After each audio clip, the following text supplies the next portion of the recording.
have two student presenters this period. Our first one is Nandini Parvatham, and I am going to have Nandini come on up, and she's going to be presenting a poem. She also has a short slide presentation that goes with it.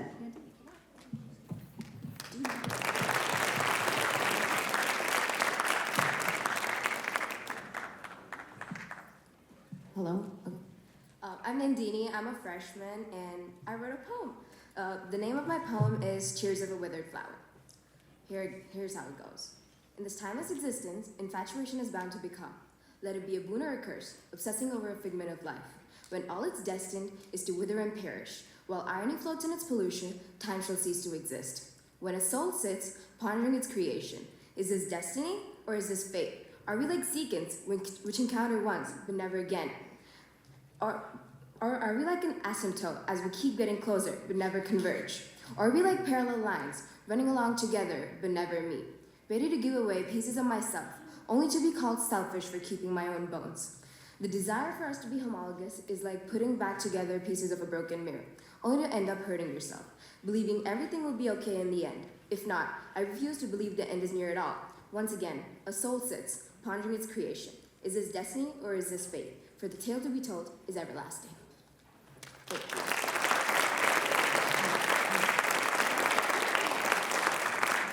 That was awesome. Was there a line about keeping your own bones? Is that what you said? That's really creative and cool. I never really thought about my math classes being inspiration for poetry, but it can come from anywhere. So nice job, Nandini. I really liked that. Next, we have Max Holland, who is going to come up and read an essay for you.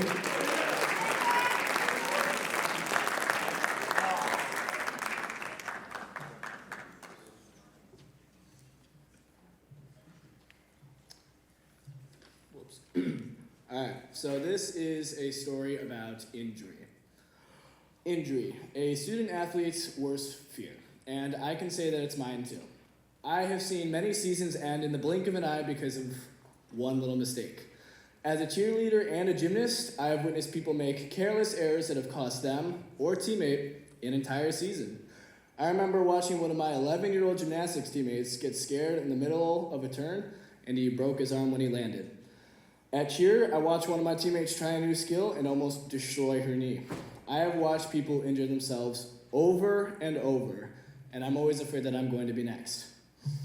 I myself have had numerous injuries, some more severe than others.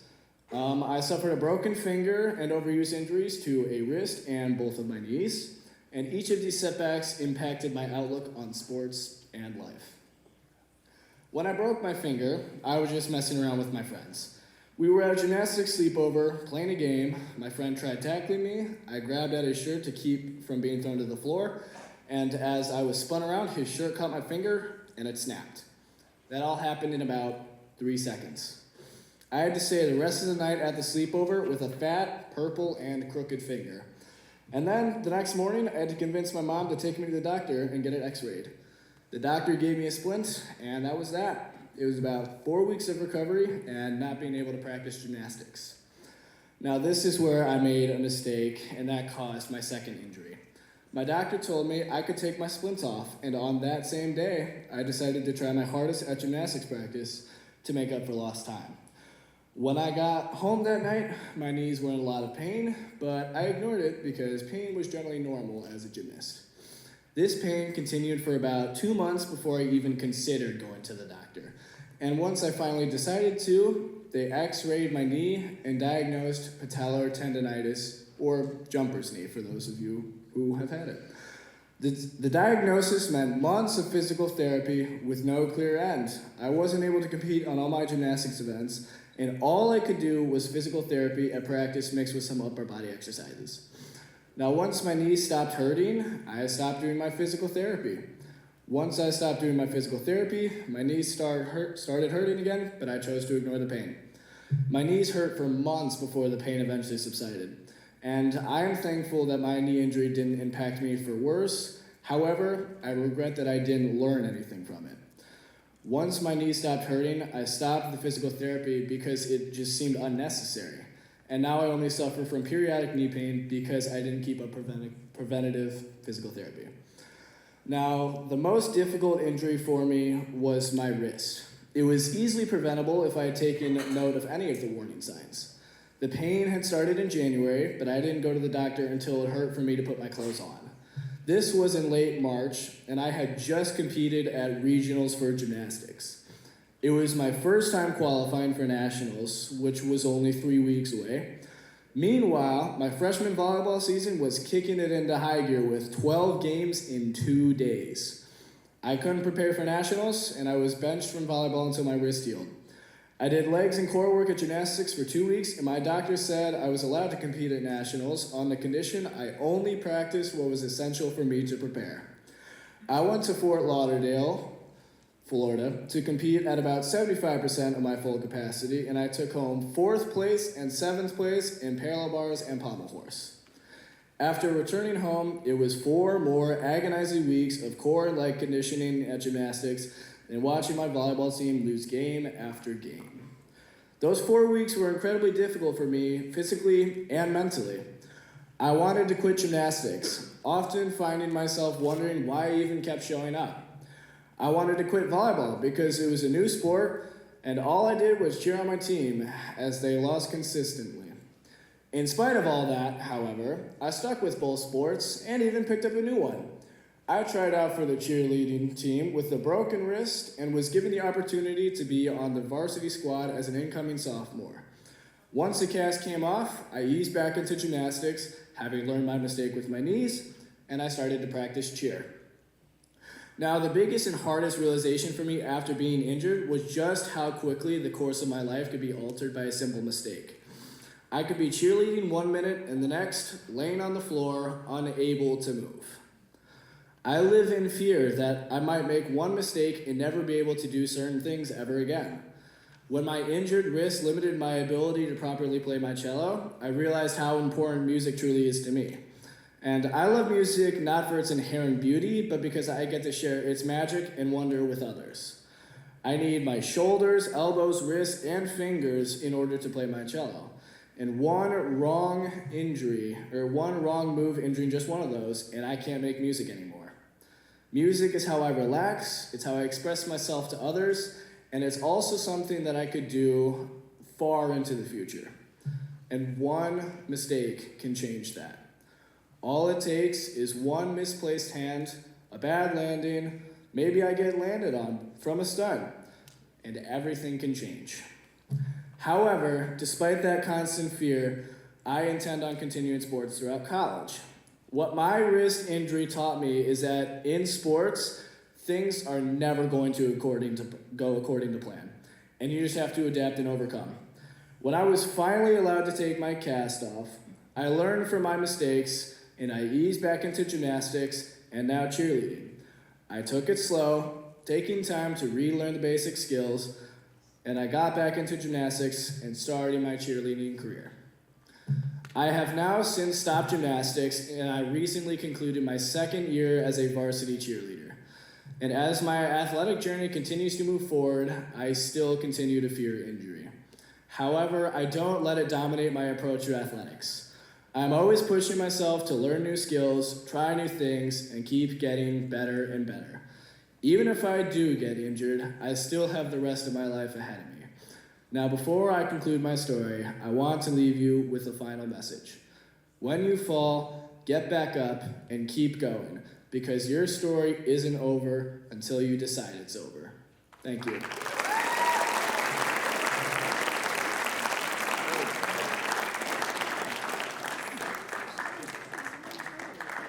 That was great. Sports as a metaphor for life. When you fall, get back up. Really good. Thanks for sharing your story. The students who present, I always want to commend them because it's a vulnerable thing to get up here and share your words with people, especially people you don't know and your peers. So Nandini and Max, give them one final round of applause. Good job. Okay, today's featured guest is a prolific best-selling author of primarily graphic novels and comic books, most often writing in the genres of science fiction, fantasy, and horror. His Roche Limit trilogy was named by Paste magazine as one of the 50 greatest sci-fi comics of all time. His debut novel, Black Star Renegades, was cited as one of the best science fiction books of the year by the Chicago Review of Books and was an Audie Award finalist.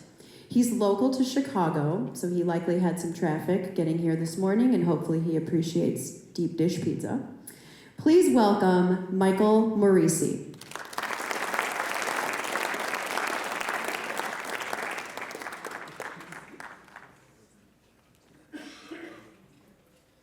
Okay, hello everyone. First of all, the students who read, and there was a poet, I think you all missed last time, are fantastic. I was nowhere close to that when I was in high school, nowhere. Yeah, remarkable stuff. Good job, everyone. I'm very impressed. So I am Michael Moreci. I am, hold on a second, yeah. I am local. I grew up on the south side of Chicago, right by Midway Airport. I live in Oak Park now. Live with my two kids, my two boys who are younger than you guys, but getting there. I work from home there, and I also coach soccer. I've been playing. The injury story relates a lot. I've been playing soccer since I was 5 years old. I still play. And I coach at Fenwick High School, which is a local high school out there you may or may not have heard of. But yeah, that was a great story about the injuries, by the way. I separated my shoulder. I finally made the varsity soccer team and separated my shoulder 5 minutes later. So luck is sometimes weird. So anyway, what I'm going to talk to you today is about a little bit about who I am and what I do and how I got there, and then take questions from all of you. Feel free to ask anything. I'm a very honest and candid person.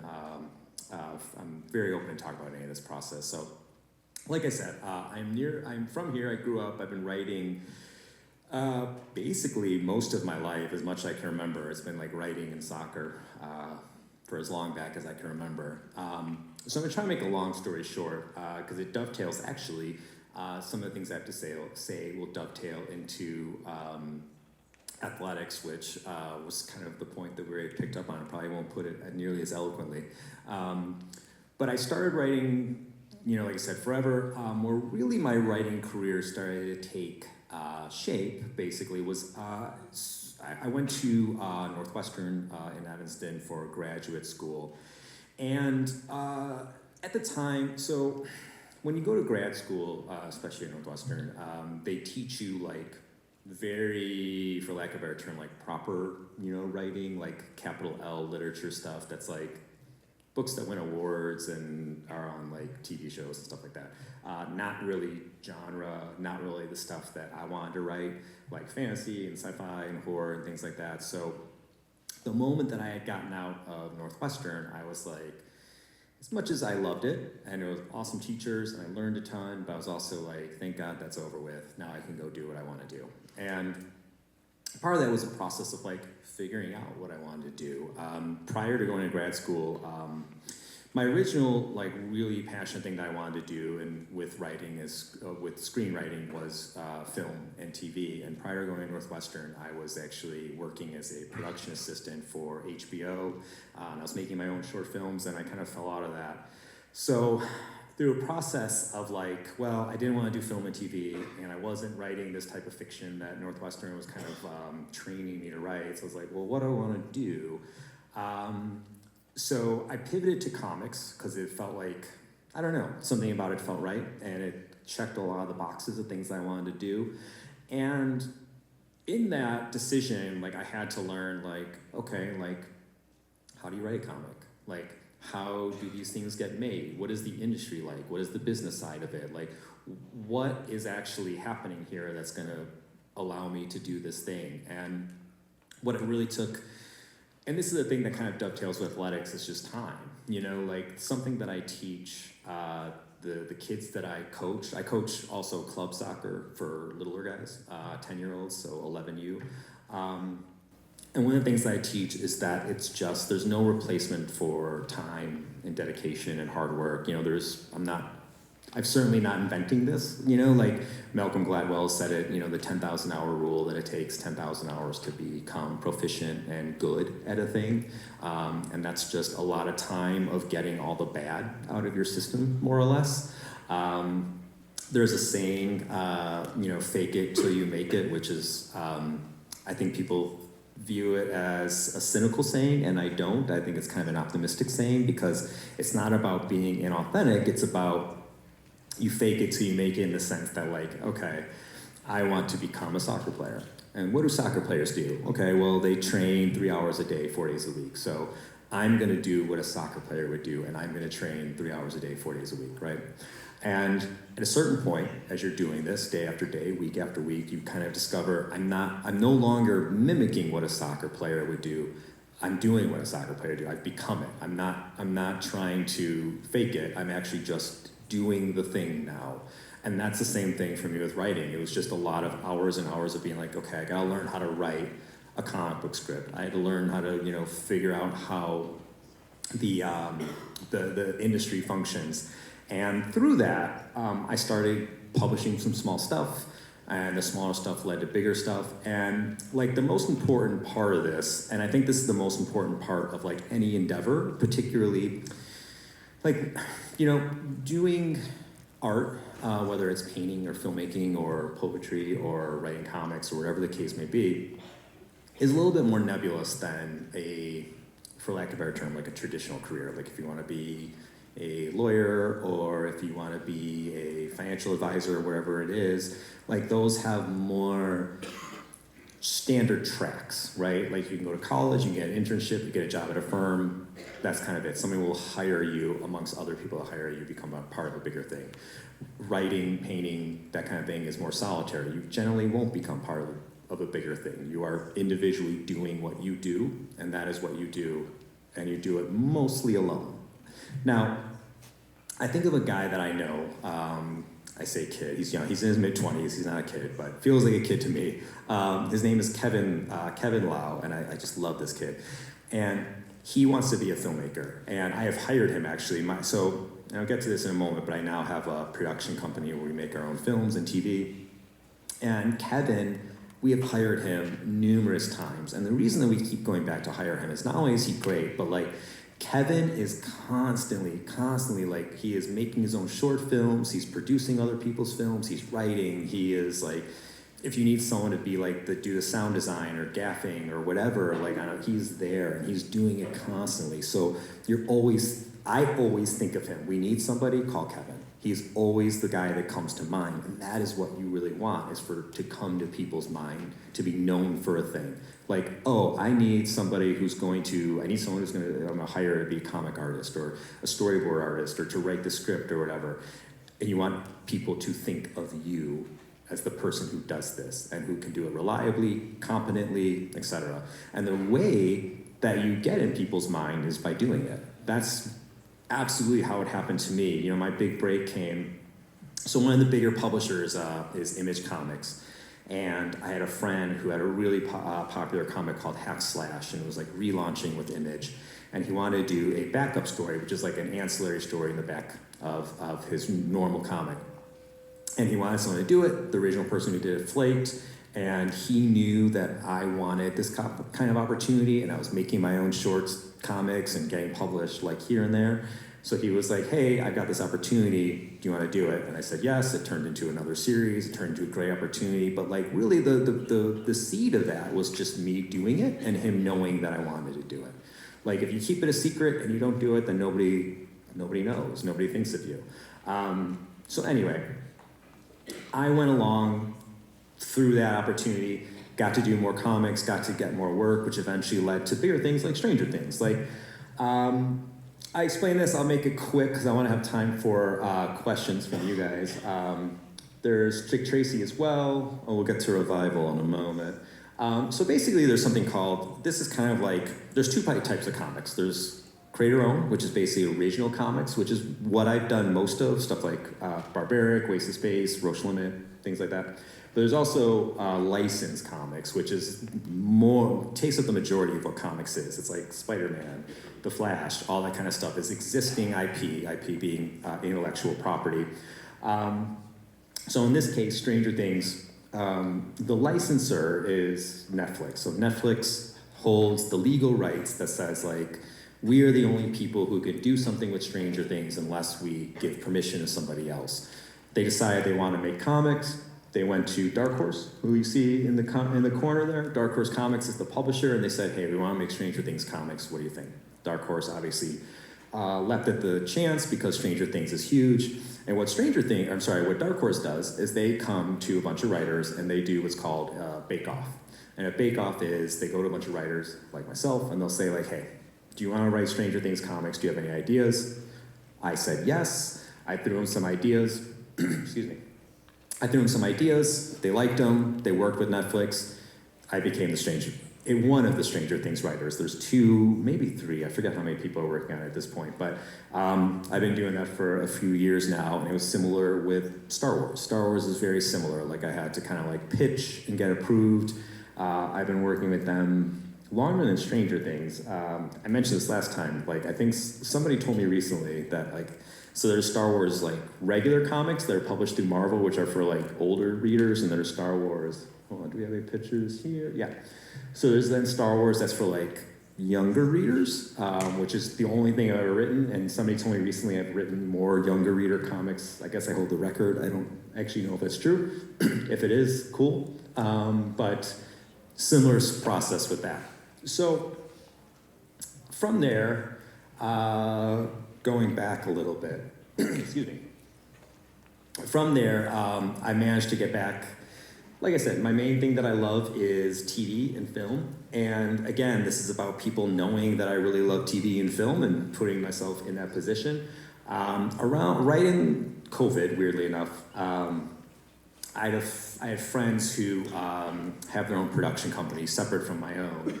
And when COVID hit, it really hit the TV and film industry hard because these are people who, most people who work on film and TV sets, the crew who do like the lights and the sound and everything in between, the food services, they work like job to job. So they'll be like on a TV show for a few months and then they're on another TV show or they're on a film. It's just from like production to production, sometimes with some gaps in between. Generally don't have insurance because they're not full-time jobs. So it can be kind of tough. And COVID was especially tough because they weren't working at all. There was no remote work. There wasn't any securities that other jobs provided. So the people who were running this production company were like, look, we got to get these people working, so we got to make a movie, but we got to make it in COVID, which means it's got to be small, it's got to be safe. So like Stranger Things, the Bake Off situation that came to myself and my buddy Tim, and they're like, hey, we know you guys love movies, we know you are able to write fast, because that's what comics kind of forces you to do. Do you want to pitch? We pitched, the movie our idea got picked, we wrote it became this movie called Revealer that came out on Shudder and AMC, I think 3 years ago now, maybe 2. And from there, kind of grew some opportunities, my latest being this show, Revival, which is an adaptation of this comic that you see over there. I didn't write it, it's written by Tim Seeley, it was illustrated by Mike Norton.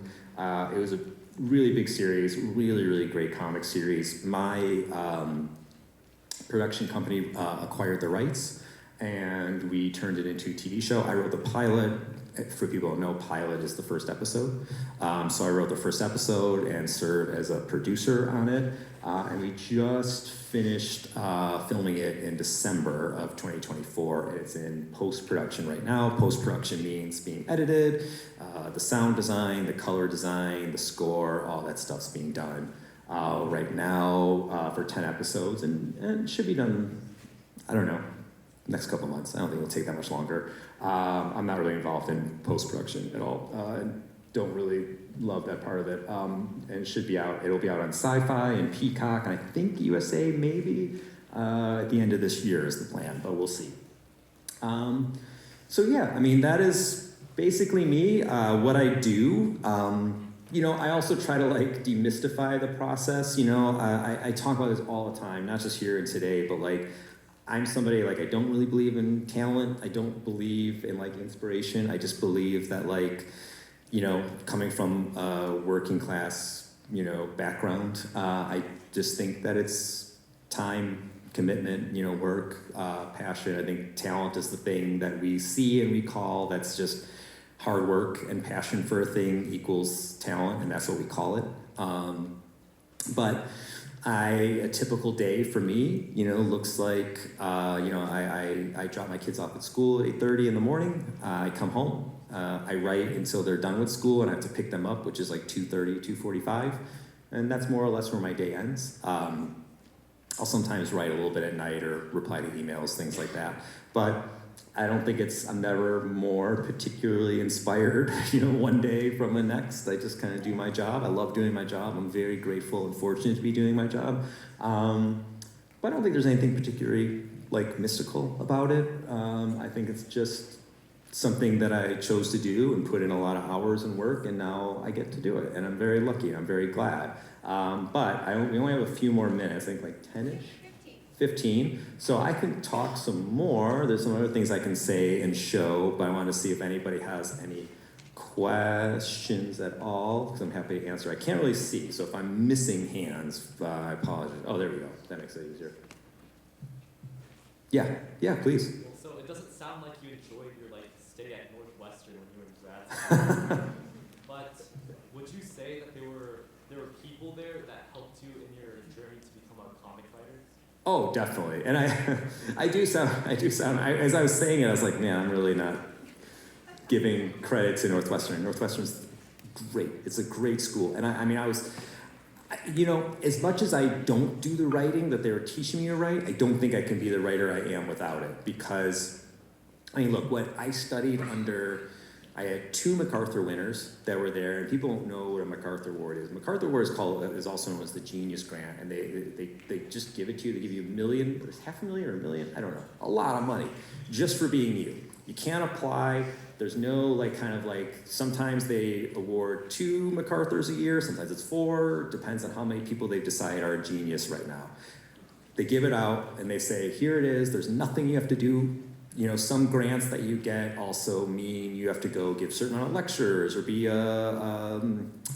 like a guest teacher or something like that. There's some kind of strings attached basically. MacArthur is here's $500,000, you're a genius, congratulations, here's money. And so there was 2 at Northwestern at the time that I was there that I studied under, and I learned a ton. They were geniuses, they were brilliant, they were wonderful teachers and great people. So the tools that I learned as a writer while I was there were absolutely paved the way for me to be. I took what I learned and applied that to eventually what I did until I still do now. I don't know that I would be as I don't know, I guess the best word is competent without it. Northwestern was absolutely critical. And Northwestern was also a blast. It's a great, beautiful campus. The students are incredible. It's a great. I actually just gave a talk there just about a month ago, and it was just it was so amazing to be back. So yeah, while I didn't directly apply it, I didn't become that type of writer. It was absolutely critical. There's no bad learning, well, there is. I've seen, especially in sports, it's really technical and technique. I've seen people I'm oh, that's not how you do that. You're teaching them physically wrong things. But generally there's no bad learning. But no, that's a great question. Thank you. Is there? Yes, please. What was your favorite project that you worked on? Oh, that's a great question. Probably Holiday Holdup. I think there's something here. Yeah. So this is a movie. Your favorite project's always your most recent, I guess, is what they say. This is still recent. So this came out on Peacock of November of last year of 2024, and we filmed it the year before. This is the first thing that I actually directed in addition to writing. And the process of directing, I hadn't directed anything since I did short films in my 20s, so about 20 years it had been. And even that is a totally different thing. So being able to work the cast who are in that Photoshop poster, which actually didn't turn out so bad. The cast were great They were like, we had such a fun time. It was a good atmosphere. It was a good environment. Everybody was really, we just had a great time together and got along really well together, which is not always the case. But it was in this instance, and like, I really felt like I learned a ton, so I wrote it, and it has changed really. Not only did I have fun, and not only am I really proud of what we made, but like, it changed my writing life in that, like, in comics and in movies, you're always learning, more or less. But in this, like, I learned, like, when you're a writer and you're writing particularly a script for comics or film or TV, you're like trying to get as much good stuff in, as much good dialogue, and kind of paint the picture of characters, how they feel and what they think and what's going on. And then when you're a director, you're like, writer, you're trying to get everything in, director, you're trying to get everything out. Like, it's like, how can I have these characters say less? Why, like that? I was pointing this out before. So the top of the page is like 1, 2, 3, 1, 2, 3, 4, 5 lines long, full lines. That should be like half. Like, it's too long. If I'm a director and I'm reading, I'm like, oh, what is this happening, then this happening, then this happening? Like, it's just too much. Like, you want it to be, you're on a set, and especially when you're directing, you are up against the clock all the time. There's a thing called making your day. And so basically at the start of production, you'll be given an entire schedule for all the production. And the schedule will be down to like, here's what we're doing this day, these pages, this scene, the next day we're doing this, the next day we're doing that. So you have to like make your day. So those pages that are like, it's Tuesday, we're doing these scenes, like, you have to do it, because if you don't, then it gets kicked to the next day, and then stuff from that day gets kicked, and before you know it, you have an extra day tacked on, which is really difficult because people don't make salaries on film sets. They get paid hourly, they get paid daily, so if you add an extra day and all the crew has to come back and all the cast has to come back, you have to tack that money on, and then your producers are very unhappy because they're the ones who care deeply about the money. So what I learned is like to like let the script be looser, write looser so it can be better understood, more clearly understood, cut down the dialogue, don't give the actors too much work. And that's not to take anything away from actors, like, don't ask them to do too much. Like, you try to write this like big important dialogue and you realize like it's hard for a person to actually say that, like to get it out in a way that's, it flows, that's convincing, that sounds good. The shorter the better. It makes their job easier. And I learned that, by talking to actors and working with them. So it was just, I don't know, it was just a really great, I always look back at that process and I'm like, it was a lot of fun. I learned a ton. I'm glad of what we made. Sometimes you get into projects and comics, film, whatever, and everyone goes in with the best intentions and everyone goes in with the right things in mind. And you come out and you say, that did not work at all. And it happens, and I've had it. But that's not one of these times. And it all kind of worked, and I'm glad it did. So, no, that's a great question. Thank you. Yes, please. If you had to, like, for the comics you made that were, like, for a licensed property, I don't know. Yeah, no, sorry. If you could change anything, because I know there's more restrictions for those, is there anything that you would change for the ones you worked on? Oh, definitely. Oh, man. Get comfortable.